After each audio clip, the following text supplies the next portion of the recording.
Hello, welcome.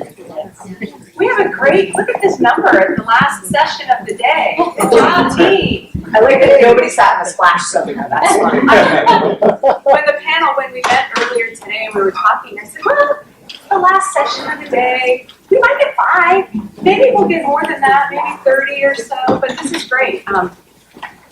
I don't think it's a coincidence that so many of us are here. I think what we're going to talk about today is a really big subject that we're all grappling with in different ways in our practices, in our programs, in our homes, in our families and stuff. So what's exciting about today is there's an incredible panel up here of people that have a lot of experience and expertise and information to share with us about maybe how we can figure out how to wrestle this dragon both in our work and our personal lives. So I don't want to spend too much time with intros and those kinds of things, but we are going to do a couple of things. So the first thing I'd like you to do, if you're willing, is to put your phone under your chair. On the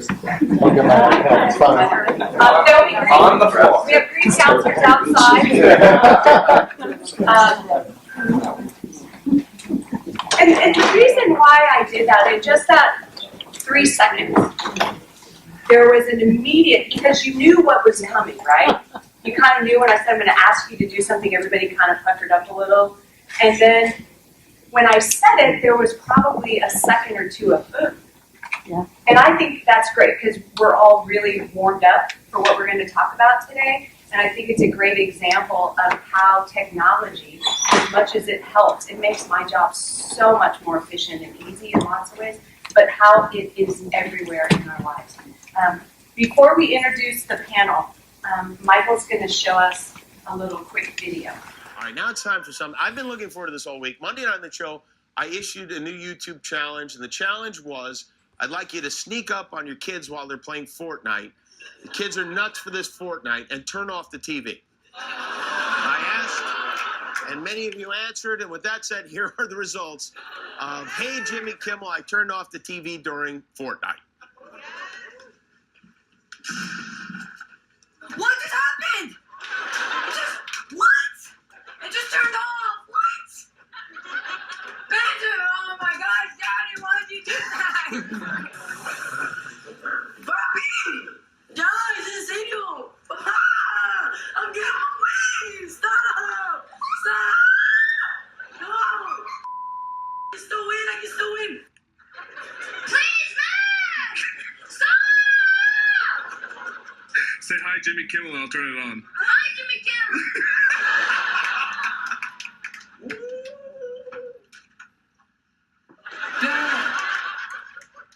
Dad, what are you doing? I'm in the middle of Fortnite. What is wrong with you? Leave!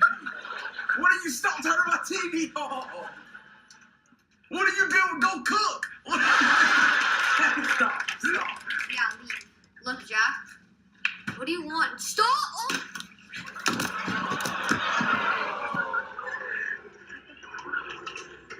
What the f***? You just shut down my Fortnite! Jimmy Kimmel made me do it! What's the matter? Someone shut off the TV!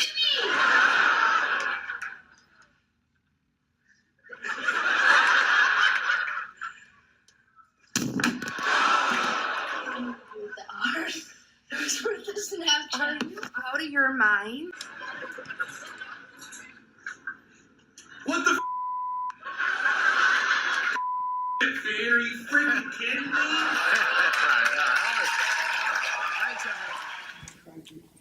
Our clients, a lot of them, or soon to be, those are the moments when sometimes my husband says, should you give them your card now? Right? This is what we're going to talk about today.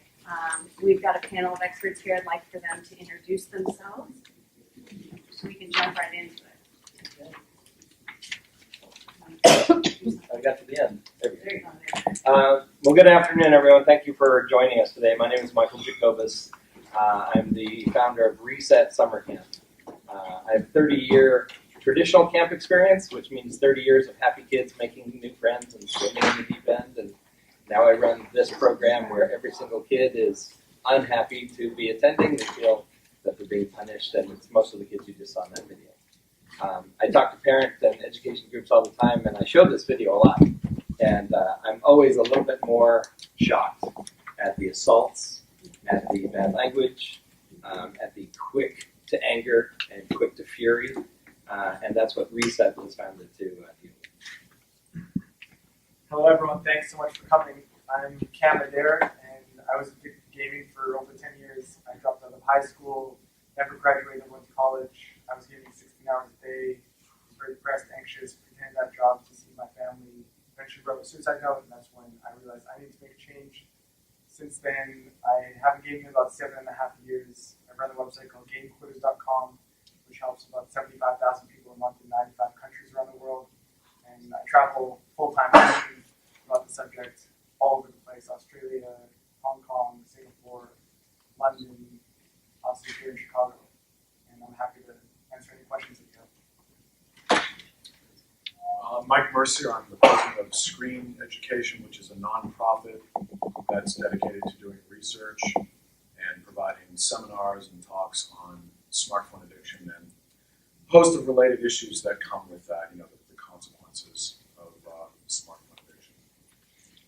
I'm Dr. Jeremy Rourke. I'm a psychologist in private practice in Goleta, California. It's actually less than a mile from University of California, Santa Barbara. So in my private practice, I see quite a few students and deal with addiction, gaming addiction, both within student population and in the community population at large. Hi, I'm Deborah Gilboa. I'm an attending family physician and clinical associate professor at University of Pittsburgh School of Medicine. I'm a parenting and youth development expert. I do a lot. Someone was kind enough to be like, I recognize you, which would be super fun, but probably you won't because you all have jobs. I'm the parenting expert on The Doctors and on the Today Show and for the Rachel Ray Show.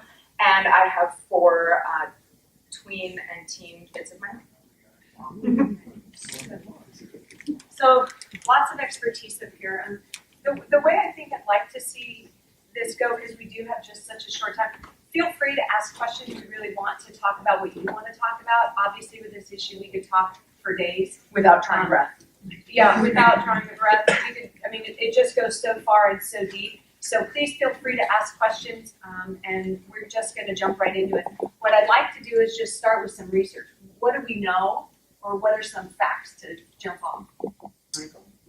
Well, Mike wanted me to start with just mentioning that the World Health Organization, they're going to be coming out with the 11th edition of the International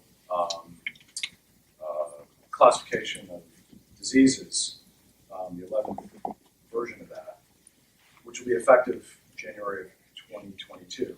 But the point is, last June, they announced that they were going to add a code, an ICD code, for gaming addiction. And I guess there's been a period of discussion and debate, and then at the end of this month, they actually have a conference in Geneva where I guess they make final decisions on what's going to be in the new manual. So we'll hear for sure at the end of this month whether that's the case. So, but we wanted to mention that because that shows an escalation worldwide, global recognition of that. And then here in the States, the DSM, the American Psychiatric Association's Diagnostic and Statistical Manual of Mental Disorders, the 5th edition came out in 2013, and they said they were studying the issue, so there's been discussion as to whether they'll add a code also to the next version.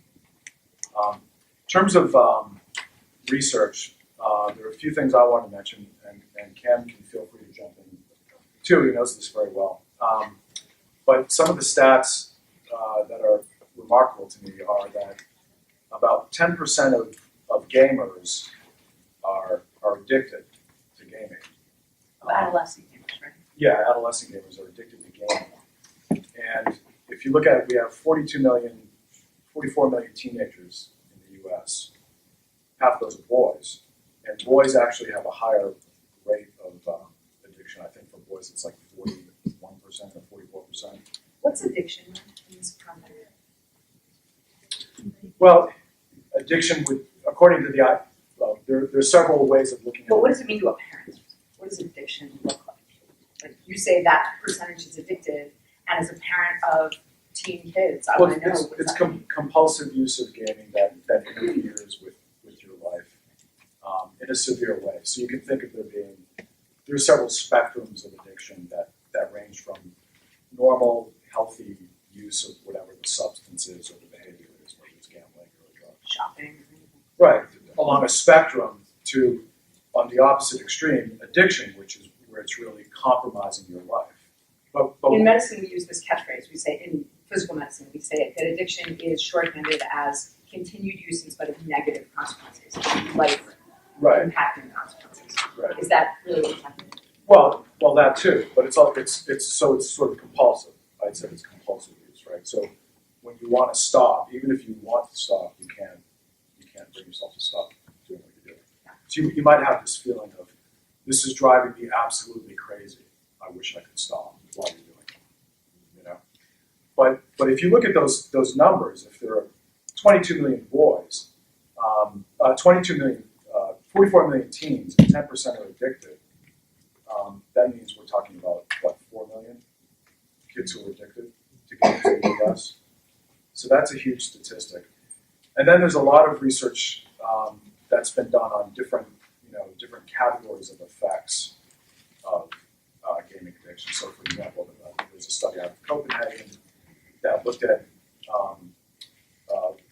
whether or not kids who were gaming and who were gaming addicts ate more when they had a meal after the game, and it found that they did.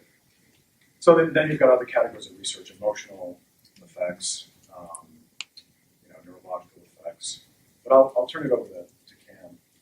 We can probably say a little more. I think one of the alarming things for me when I look at this issue is about 60% of people who come to game quitters are between 18 and 24 years old. And so in the media a lot you'll hear kids are really struggling with this issue, or kids get the headlines, but it's young adults who are the ones who are really experiencing negative impact.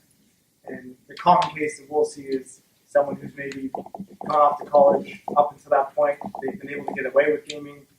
High school is not super hard for a gamer who has above average IQ. They have more parent supervision, and they're able to get away with it. But when they get off to college, that's where they really begin to see the negative impact, because they have a shift in their social environment. They have harder classwork, more responsibilities, more independence, less parent supervision. And that all equals more stress. And gaming is how they cope with stress. So they get behind in class, maybe get behind on their homework. That increases more stress. And that's where a cycle happens, where they end up maybe failing a class, failing a semester, maybe failing out of college altogether. And there's also a study out of the University of Chicago, which is by Eric Hurst, who found that 75% of the time that young men used to spend working is now spent gaming. And young men in their early 20s are actually, their employment rates are dropping sharper than any other group. So when we really begin to actually unpack the prevalence of gaming and the prevalence of gaming addiction, it's impacting a lot of families, it's impacting a lot of boys. And yet, most people, especially teenage boys, they're playing 96% overall. 83% teenage girls play video games. So it's something that, on one hand, can be a really healthy hobby, can be a fun way for people to be connecting, and also it can cause a lot of challenges and a lot of failure in college and in school. And we see it when I speak in schools, and we see the cases. So I definitely think it's alarming, and we need to do more to bring a lot more awareness to how do we help it stay healthy and balanced. I think it's worth mentioning that we're here talking about gaming addiction, but technology overuse and the negative consequences of that also include two other large groups of adolescents, adults as well. But I want to talk about adolescents as being really between 12 and 24 now. We are grasping that adolescence is stretching, especially for many of your clients, but in general as well. And those two other groups are passive observers of technology, people who are streaming, binging, Netflix, Amazon, Hulu, YouTube, pornography, right? Just taking it in, not gaming, but spending hours and hours and hours of their day that they might be spending doing other things, and having negative consequences, impacting their relationships, impacting their school performance. And then the third group that swings more heavily towards girls than gaming does, and that's social media overuse. Taking in and using and checking and the anxiety rates that we see going up, especially with social media use, because of trying to attain something that's unattainable, being measured by other people's standards, never having problems because those don't look as nice online, or conversely, having huge problems that may partially be fabricated in order to get the interactions. There's a question in the back. Yeah, I'm wondering if you guys can speak to the difference of how you see this manifest in true sort of addictive qualities versus the anxious, avoidant, stressed out kid who just can't deal with school, so he kind of falls into the game world, compared to then the kid who socially uses that as a means for connecting as their social platform, like on any systems, compared to the boy or girl who uses it as validation because their self-esteem is in the tank.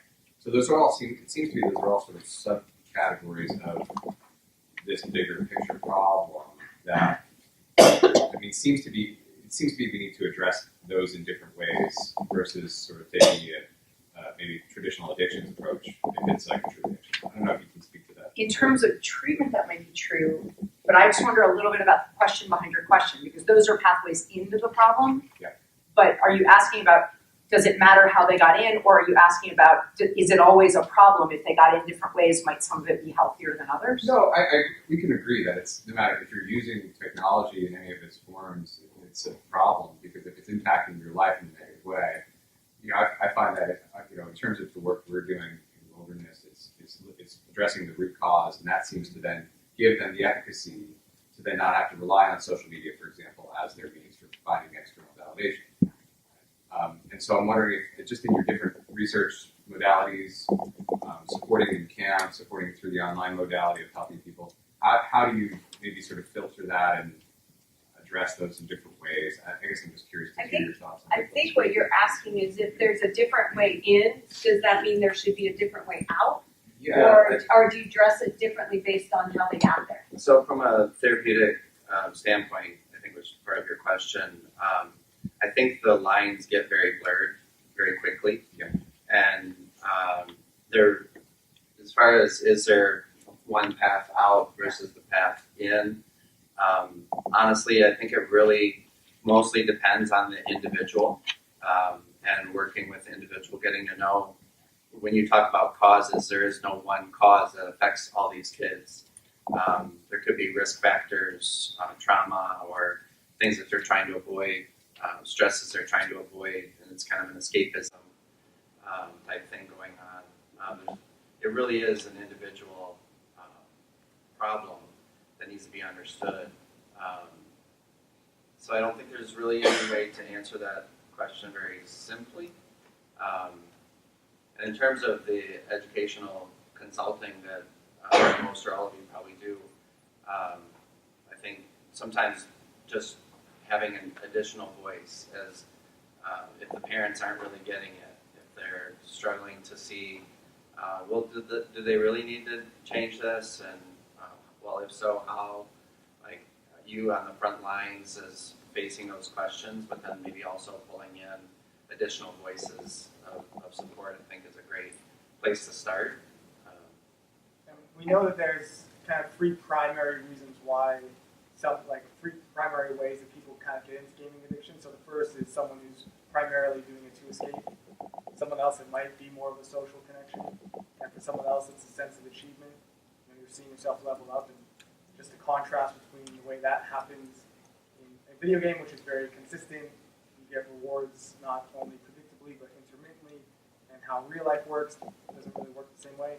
And so understanding the primary reason why someone's gaming is really important for treatment. And for instance, they may need new coping strategies. They may need to balance out their social environment, or they may need to develop a stronger sense of self-esteem or competence in the real world.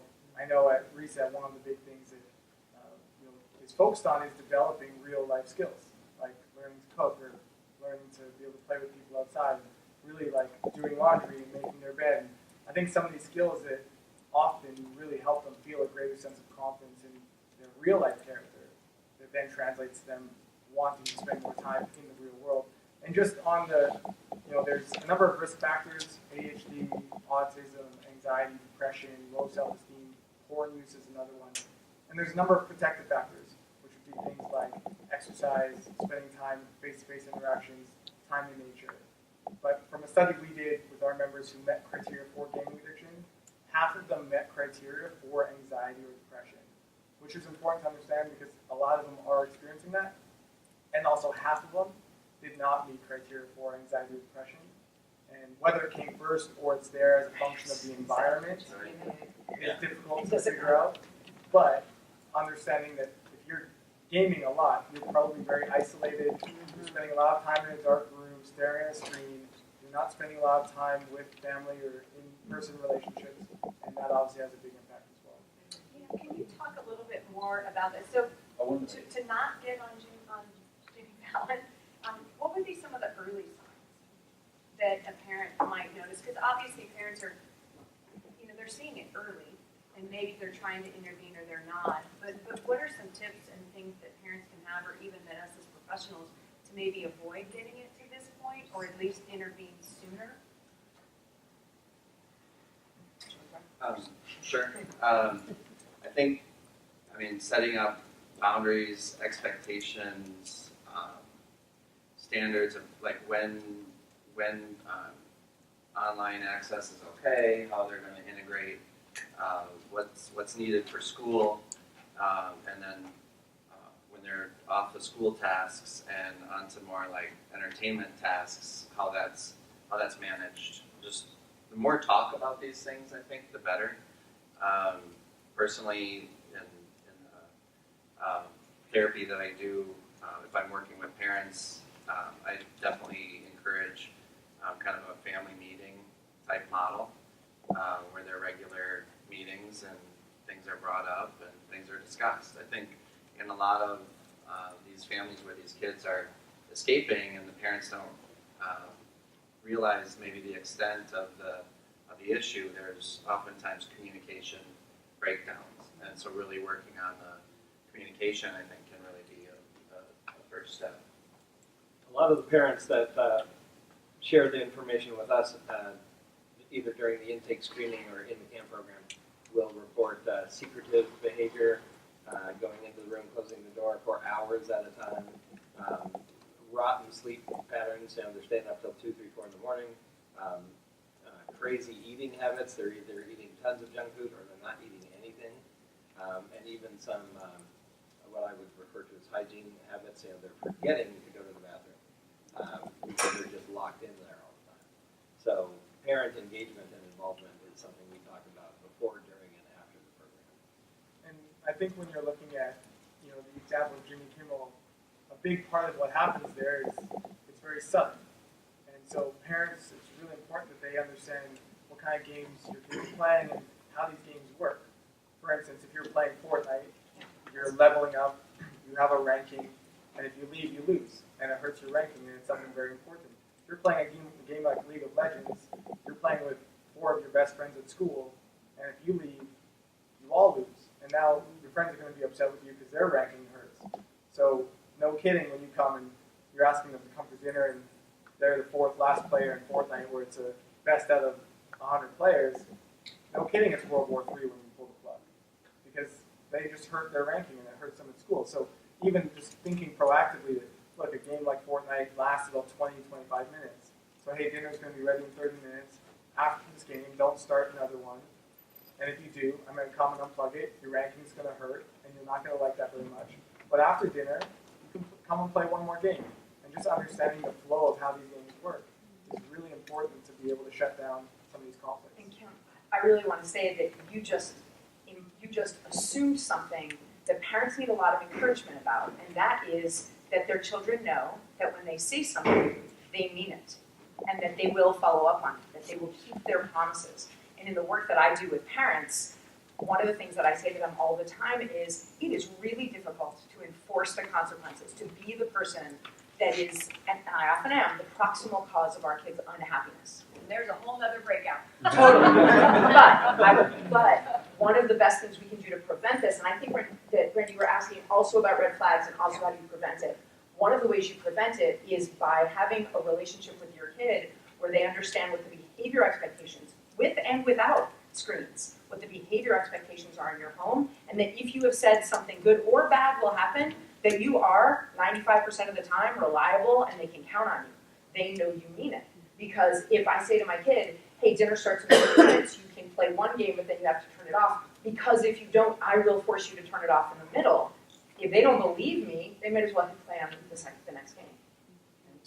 I wanted to make a point that the research that I've been doing is basically talking to kids directly to ask them how they feel about this. So I've done this through focus groups, one-on-one interviews, and a couple of national surveys.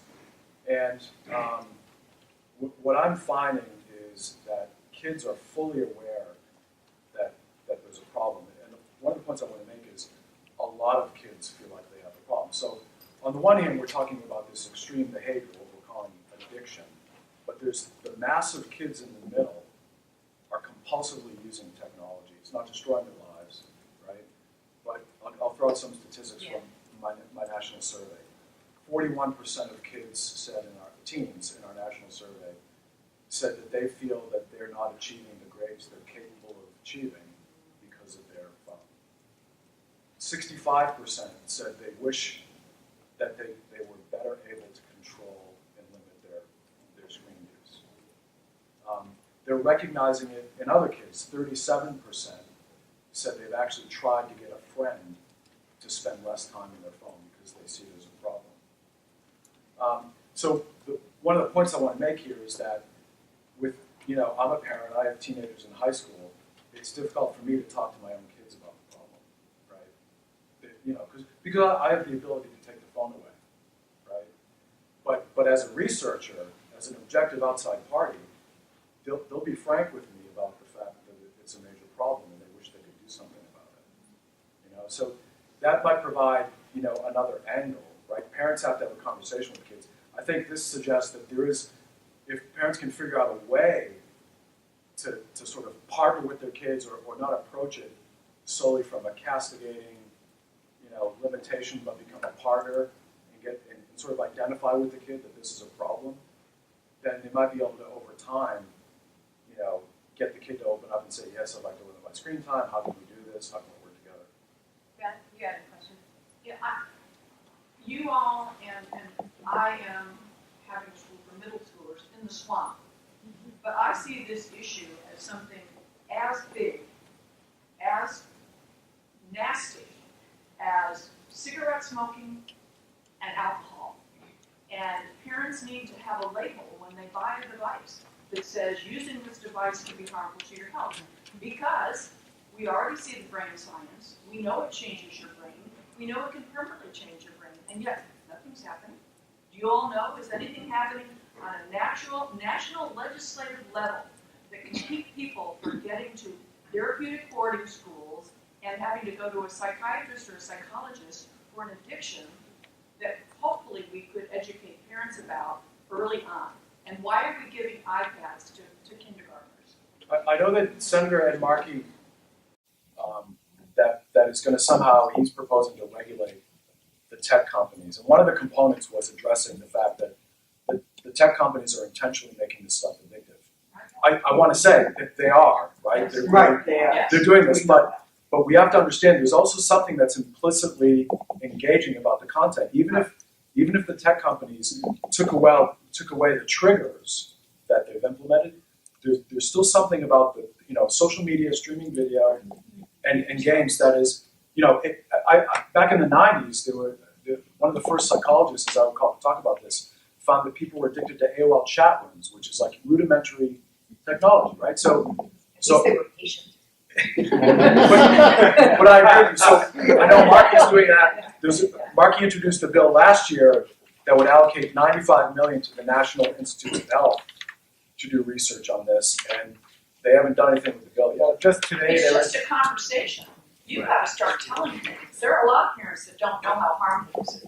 It's like labeling a cigarette. Once the label is there, I may or may not engage in that or care whether they put that on there, but people are not knowing how dangerous this can be or how they could sit and do just what you've talked about, Totally. having conversations with them. just today, there was a bill introduced in the Senate to ban loot boxes and gambling-like game design features targeting kids, which is a really big issue going on. It's happening not just here in the U.S., but worldwide. The FTC is doing a workshop on it August 6th, so it'd be really important to submit your topic ideas to that. And I also think that it is around educating parents and finding any ways we can do that through the schools, through other mechanisms that we have. And the gaming companies are able to get away with it through loopholes in gambling law, first of all, but also by using terms like we make games to be engaging, or we make games to be fun, which is similar to what the social media companies have used. But thankfully, that conversation is no longer really working. So I do think gaming companies are coming under increased pressure. But it's also really important to understand that the gaming industry here in the U.S., the gaming lobby spends more on federal lobbying than the NRA. So this is an incredibly powerful industry. But we should not only not wait for the policy changes, although it's an important conversation, we should not trust that they will work. We see in smokers a 90% concordance rate between kids who smoke with parents who smoked, and we don't see adults throwing away our technology. So this is a conversation, of course, that we should be having, but if we don't approach this at several levels at once, we can't stem the tide. Karen? So my concern is way before this, 16-year-olds wearing diapers, okay? Because that's what we got, all right? That's what we got. The truth is, if the parents really look at this, they started using the technology to get their kid out of their hair and as a coping mechanism within the family. The coping mechanism was set up by the parents to get their kid to shut up. And frankly, looking at myself, it's just that, did I use Sesame Street? Did I use the TV? Yes! There comes a time you're like, I gotta cook dinner and not kill my kids. Or pee alone. And there's stuff you do. But what we don't do is have the parents really know who set this up. And it's family systems. It's not just the teachers giving iPads. It's not just a thing. It's this kid that's driving me crazy, that's 8 years old. I'm giving them all the iPads at the restaurant. Come on now. And how can we educate families that if you set up in your family the way that you get quiet and away from your children, if you set that coping mechanism up with a 6-year-old, we're going to end up with diapers and a 16-year-old. Absolutely right. So it's way more on that. I hear the word fix all the time. Can you fix my kid? It's not the kid. And I will say, and this is where I enjoy teasing my PhD friends once in a while, because I'm not a therapist, I'm a camp director and a parent, so what do I know?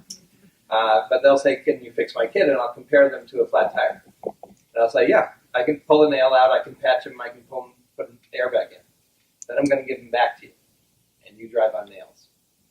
So when are you going to, are you going to attend our family workshop? Are you going to read the resources we give you? Are you going to answer the phone? We do a 3-month follow-up once a week with every camper. You got to participate in that, because it's not fix the kid, it's fix the whole family unit. And research does show that kids have more behavioral problems when parents are addicted to technology.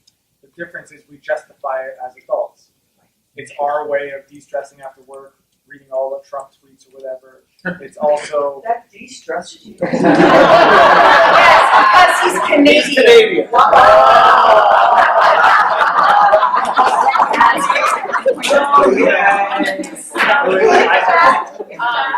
So while I understand that it's really important to obviously educate parents, I'm very curious. I don't have children myself. I'm very curious, as Cam, if I can ask you. You started to recognize that there was an issue. May I ask you what issues you started recognizing as a young child, and what led you to believe that it was from gaming? And then why is there not a focus on starting to teach children at a younger age the effects? Because we do it with smoking, we do it with drinking, we do it with sex education at a young age. So why not, if this is such an issue, why not bring it in at a younger age and start having them recognize those problems? Because parents can't always be involved. I mean, my parents worked, I'm an only child, but my parents worked a ton. So if you have a parent that can't always afford a babysitter, they're working long hours. If a child is home and doesn't have that parental supervision, which is very, very common, how does that kid start recognizing those problems in themselves? Yeah, so for me, I wrote a suicide note, and I was going to end my life. And that night, I was very fortunate. I had a friend send me a text, and she said, "Hey Cam, a few of us are going to go see the movie Superbad. You want to go see it?" And I was like, "Yeah." And we went. And going from writing a suicide note to 12 people in my life who meant something to me to smiling, laughing, and having a great time in the movie theater made me realize that I was actually a danger to myself. It was no longer just like, "Oh, I'm thinking about this." It's like, "No, I have a plan. I'm going to execute that plan tonight." So I went home, asked my father to help me find a counselor. Of course, he said yes. And this counselor really kind of started giving me some structure to move forward. But for me, ultimately, what changed my life was a decision that I wasn't going to end my life. I was going to do the complete opposite, which was to truly try to live to the fullest, to realize my potential. And I was curious, if I took 16 hours a day, I put it in games and put it into other goals and dreams I had, like what could I achieve? And in the event that I was going to be successful, whatever that meant, like I might as well start today. It's been about 10 years. And that's really what transformed my life. But I knew that if I didn't quit gaming, I would never do anything else. Because I would just, in the very least, do the bare minimum to maximize the amount of time I can game. And last year I spoke at a school in Australia to, I believe it was an 8th grade classroom.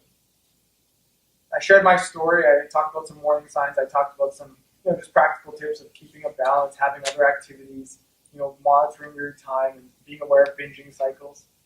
And I just spoke to them again in February, a year later. Last year, a group of 300 students, there was one kid not gaming. This year, 40% of the class wasn't gaming, or were gaming significantly less. And even those who were gaming shared things like, "I'm just a lot more aware on weekends and on school holidays to keep it more in balance. I'm more aware of still doing exercise and spending more time outside." And, I was blown away at the response that they had. And I didn't come in there and say, "You need to do this and this and this and this." I just shared a bit about my experience, shared some really positive things that they could do to keep better habits, have more awareness, and they went out and implemented it. And so I really think that we need to consider, like, how do we get more of these talks to students? How do we get more conversations happening for parents? And in a lot of different ways. Thank you for sharing. I wanted to comment on that. I think we have to recognize that society has really only been acknowledging that this is a problem for 2 years. It was really about 2 years ago that the media started to say, "Okay, it's official. We'll declare this publicly. You don't have to suffer silently alone in isolation. We've got a problem." And I remember, it was December of 2017, doing Googles on smartphone addiction. Something would come up every 5 days, and then in 2018 it just exploded, and articles daily, news reports. So I think we're at the very early stages. I think people like us are sort of pioneers, if you know what I mean. And I think we're getting momentum, and we're going to see more and more of this. So I think it will be addressed. One practical thing, I'm sorry for speaking so much, but with esports coming, so there's 19,000 high schools in the U.S. signed up for a high school esports league, 600 universities in. This is sitting and playing as if you're on your avatar is on screen doing sports, but you're just doing it using a computer. So it's competitive gaming, and 600 universities in the U.S. have either a club team, a varsity team, or a scholarship for esports. And that's not just in the U.S., it's also in Australia. It's coming in a big way. 18, 24 months from now, it'll be all across the world, but especially in the U.S. And I think it's actually an incredible opportunity to tie prevention work into esports. Esports is a billion-dollar industry growing rapidly year after year. And at tournaments and on live streams, we could have warning signs, we could have flyers in the bathrooms, and we could also be teaching students that, look, if you're trying to be more competitive in gaming, here's how to keep it healthy and balanced. Every esports player could have a well-being handbook to keep it more balanced. When I played hockey, there was a stop sign on the back of every jersey, and we were taught, don't hit someone from behind because that can paralyze someone.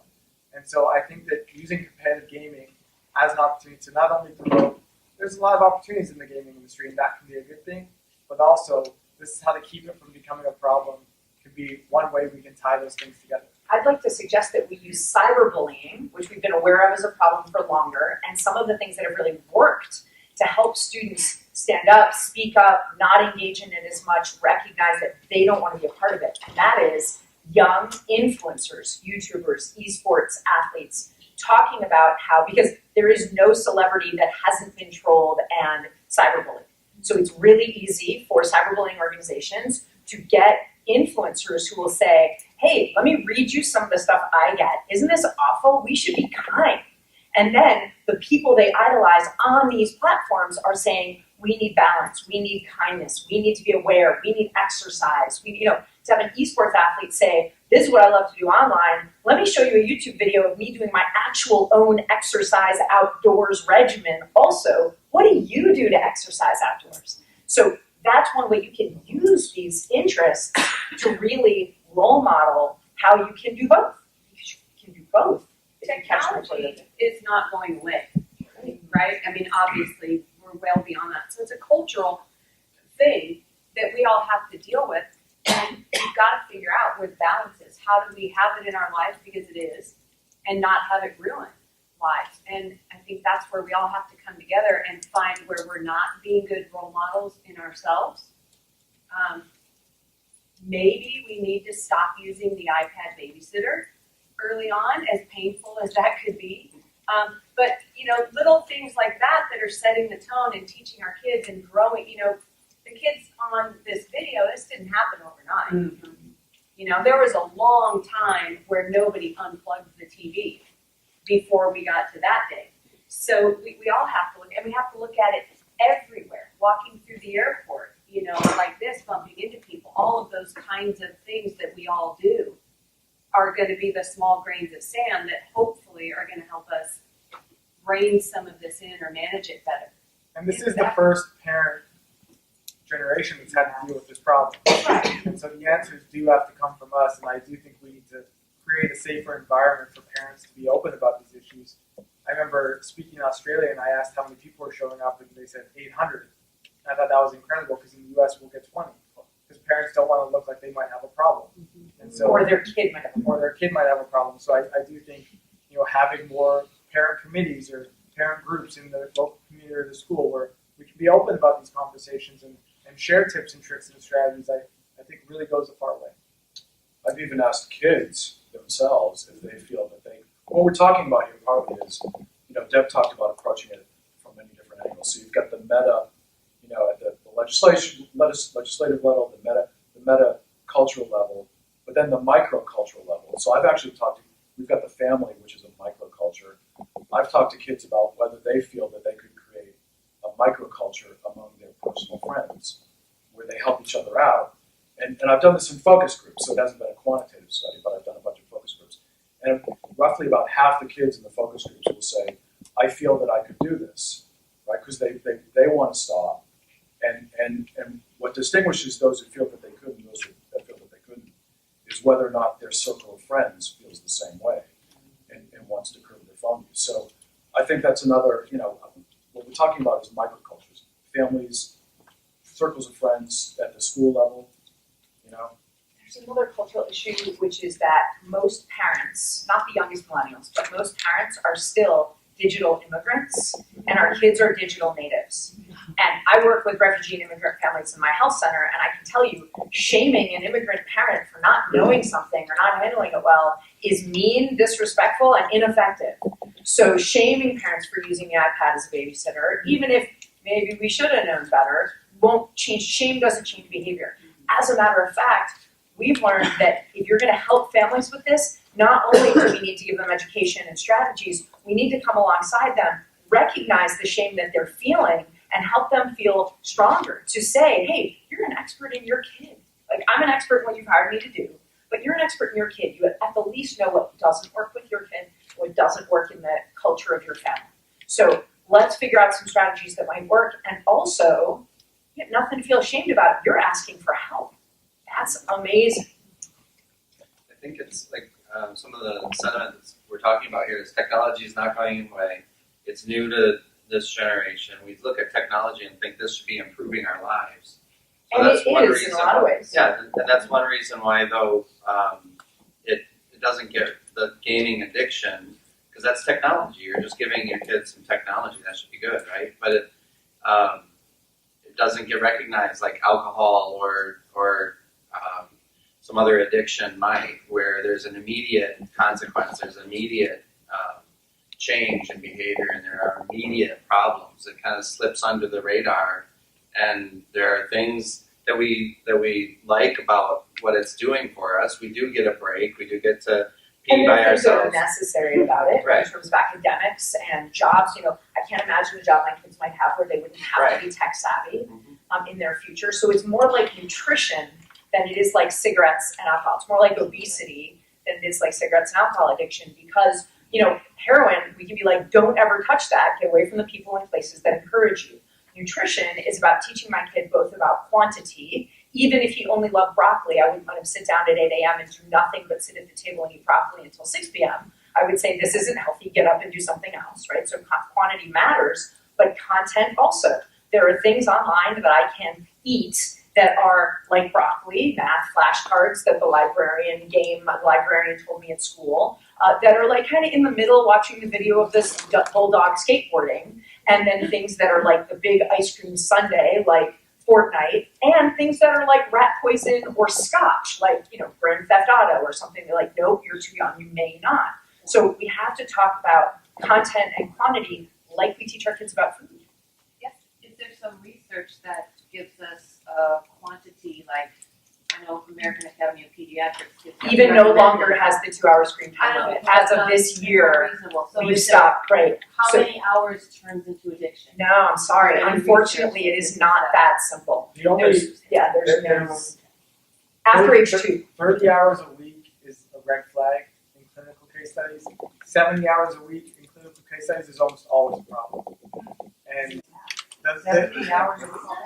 the important thing to understand 10 hours is, a day.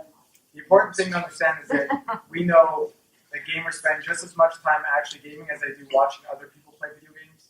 And you can think of that like Twitch or YouTube or watching people play video games. Who feels like that's super weird or you don't understand it? Okay, have you ever watched a cooking show? Okay, it's kind of like the same thing. But if someone's gaming for 2, 3, 4, 5 hours a day, you can basically expect that they're also watching YouTube for just as much time. And so I think we really do want to start looking at this is a holistic plan around all technology use, not just gaming. Because you could say limit the gaming by taking away the Xbox at a certain hour of the day, but if they still have their smartphone, first of all, they can game on their smartphone, they can watch YouTube on their smartphone, and they're probably staying up really late on their smartphone. So really thinking more about technology as a whole and not just gaming. One question I ask all the time, and I'm going to ask this group, how many in here sleep with their phone? They have it right next to you. In like arm's reach. Yeah. The He excuses. doesn't mean cuddling. The excuses. I listen to music. I listen to music, and it's my alarm clock. Yeah. Okay. So when I hear that deep sigh when we talk about 10 hours a day of a kid gaming, you know, the things that our whole first week at camp is detox, because these kids are up until 4 in the morning. If you sleep with your phone, how easy is it to check that email one more time, or check that Instagram at 3 in the morning? You know, or then you heard a buzz. Well, I got to check it again, and that's exactly what your kids are going through, or these parents' kids are going What does a detox look like? It's not training. We deliberately overstaff. Our staff ratio is about 3 to 1 because it's rough. That first week is rough. The language is horrible. It's everything you saw in that video. The language is horrible. The quick to anger. I wouldn't say violence so much. We do some irritability. Yeah, we do some screening to make sure, you know, if you're setting fires or your anger management, we're not that camp. When I talk to parents, I'm like, if the grades are starting to fall, if the language is starting to be horrible, you know, that tipping off the cliff kind of thing, that's what our program is for. And really, sleep is the biggest thing that I notice. You know, because if kids come in and they hand over their devices, and then it's 9:30, it's bedtime. That's dinner time to a lot of kids. So you guys basically Well, I mean, so do you, right? Like when you're working with your clients. How long is your plan? 4 weeks. In the back? So I have a question, because I know that there are some instances where you all go to the actual schools and do presentations for boarding schools. I'm a traditional boarding school, and I find that more and more I'm hearing from parents that are saying, you know, he might have a little tech, you know, issue. You know, they sort of say it's little, and then when they arrive, they're like this. Yeah. And you know, they are pretty scheduled throughout the day. You know, they have class from 8 to 3, sports, and then they got dinner. But like literally every moment that they have, I mean, they'll race to the dining hall if they eat anything, and then they'll leave like 10 minutes later so they can get that 30 minutes of game time. And then we have programming over the weekend, but it's not obligatory, so they don't sign up. So I guess my question is what is the advice or structures that you ask or that you recommend schools put in place to sort of mitigate some of this behavior? Because short of being militant and saying, hey, that computer's mine, what's the alternative? Well, I would say from a boarding school standpoint, my recommendation would be the same as if I'm talking to a family. I have kind of like 4 things I always say to families. No tech in the bedroom is the first one, and I mean no tech, no TV, no nothing in the bedroom. Have them charge their phones in the kitchen. No earphones. That shocks a lot of people. Unplug the earphones from the games. Because gaming now, a lot of gaming companies will tell you your kids are safe. Nobody can approach and talk to them, but through a chat window, which used to be the big thing. But they can all talk to them. So the bad language, the immediate screw you, the stuff you're hearing, is because they're hearing it here. So if you unplug it, you kind of get that. Not to use the word game, but you kind of get that. You're going to hear the gunshots and the explosions, but you're also going to hear all the chatter and all the talk. No tech at the dinner table. And I'm drawing a blank on my 4th one at the moment. But, I talk to parents all the time about being on their tech and telling their kids not to be on their tech. Do you mean no computers, like they're doing homework in the bedroom? In Common the areas. Common Yeah, areas. only in common areas. Because what we're finding is, when I talk to parent groups, I have a slide that just has the word quiet. And I'm like, I'm a parent. What do we love at home? Quiet. That's weird. I have 4 boys. Quiet makes me very nervous. But what's happening is we tell ourselves they're doing their homework. They're not. Or they did their homework for 2 minutes. And they can switch so fast. Yeah. They hear you coming down the hall, it's back to... I don't know, a boarding school dorm can't not have a dorm, can't not have computers in the dorm. Except boarding schools are starting to shut off the Wi-Fi. We do that At night. They're, I mean, I think the truth is, But on their phone, they still have. everybody's Social grappling with it. Everybody's trying to figure out how Said to at do the it. beginning, it's a whole other topic. It's parenting. That's what it is. No 14-year-old can buy an Xbox. So parents give it to them. You guys said it's a divergent topic. That's Wait, exactly. but I also want to say, and this is a recommendation for boarding schools as well, boundaries are important. There's no question, and rules and limits matter. But in a few short years, that kid is going to be 18, can buy what they want, do what they want. I mean, will they have money? Maybe not. I get all that. But what I'm saying is, in a few short years, I need my kids, if they're not addicted and need intervention, but I'm trying to prevent it, I need them to understand the reasons that they would put their own boundaries and ways to manage their own behavior. So a really important thing that schools can be doing is asking them to lead conversations for kids 2 years younger, because that near-peer mentoring brings out the best in kids in terms of what they're worried about. Asking the students to sit on advisory committees to help prevent screen addiction, tech overuse in your school population. Whatever fits in with your mission in terms of leadership or responsibility or whatever the things are that you talk to your students about, to really engage around this conversation, because they are worried about it. They themselves are really worried about what they're learning to do and the habits they're developing, and they want a role in it. And Gen Z is really engaged in their own justice and action and collaboration, and they can learn to collaborate around this. And so parents do need to not buy what they should buy and have rules and all that, but parents also need to say, hey, and I think your survey is a great entry point for parents, for them to open the conversation by being like, have you heard about technology overuse? What do you think about that? I'm not asking about names, I'm not asking about you in particular, just do you think that's an issue for high schoolers today? And or middle schoolers, and hear what they give you back, because I think they have a more nuanced and interesting view than we ever give them credit for. My 12-year-old nephew told me that he wasn't playing Fortnite anymore. He was playing Apex because Fortnite was ruining his life. And what I'm learning about Apex is it's just the next level, right? Cool. And so on one hand, they know, but they also don't have the skills and the tools, and oftentimes the support and the boundaries and the discipline and all of those kinds of things from the adults in their lives to help them bring that out. One last question before we have to end this. Yeah, it might be kind of a strange question, but I wonder about providing some kind of something that would give a gaming fix that is maybe something that provides more social skills, more pro-social skills is I guess what I mean. Something like board games or card games or something like that. Do you find that any of the things that you've worked with or that you know that has been an appropriate outlet or I know at the summer camp last year, I dominated all the kids in chess. Ruthlessly, it was terrible. But what was the card game they were playing? Munchkin, Cards Again, Magic, Yeah, and Dungeons and Dragons. We had a lot of kids playing those games. Oh, yeah. Because those were the only games available. And the only thing we would say, and I don't know if I'd use the word problem, the issue with Magic was they build their own decks, they have their own cards. We had parents sending care packages of more cards, and then, hey, he stole my card. And it's it's From almost a like camp's point of view, almost like swapping one addiction for another. So we had to like sort of limit how we're going to do Magic.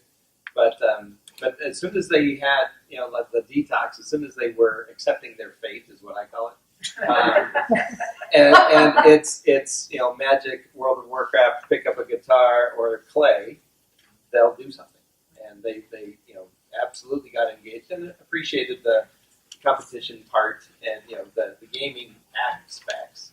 But we also found that a lot in the culinary class, which was kind of unique and fun to learn because when you teach culinary to kids who don't know how to cook, you have to follow the rules. You have to measure correctly. You could burn it. So, I mean, it's very much like a video game. You have to do it right, and then you get to brag about it. And then you get to go home and teach it to You get to level up to eating it. You get to level up, yeah. I'll say one other piece about the addiction part of this, and that is gaming is often one type of stimulation or using one tool for a certain stimulation. And it becomes such an easy go-to, like, oh, what am I going to do with my time right now? I don't know. I guess I'm going to pick up my game. If you can get kids just to diversify the kinds of things they do, then you're really making strides forward. Just so there's Magic, maybe there's D&D, maybe there's reading a book, watching. I hate to like put out all these other examples that have to do with watching a screen, but those are on the list. Just the mere fact of it's kind of a what's the harm reduction kind of model. If those other things that are on the list happen to be screens, but they're kind of a step away from the real intense, don't turn it off or I'm going to blow up. If they get kids further away from that kind of behavior, then add those onto the list and just keep that list growing and growing with the esports thing. Well, now I'm actually doing a sport, wherever you can take that. I'd like to offer a little bad news all the time, and I try to get them to change their behaviors all the time. And that's a lot of what you're thinking about doing, either giving kids or their parents bad news, hey, I really think this is a problem, and asking them to change a behavior to try and mitigate it. And the way we know from lots of research that we get people to change their behaviors is not by scaring them and not by shaming them. It's by attaching the change in behavior to a goal that person already has. So if social competence is a goal that parent has for their kid or that kid has, attaching harm reduction and changing this behavior or an intervention about this behavior to more social competence, explaining how your solution gets them to their goal, that's how people change behavior. Our time is up, but obviously we could be here all night. The panelists are going to be here for a little bit afterwards if you guys want to ask some more questions, but thank you so much for